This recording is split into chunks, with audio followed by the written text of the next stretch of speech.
this out. I promised myself to treat myself and visit a nearby tower.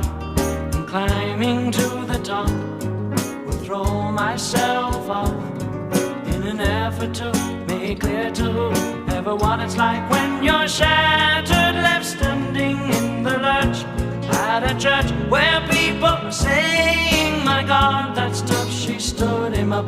No point in us remaining.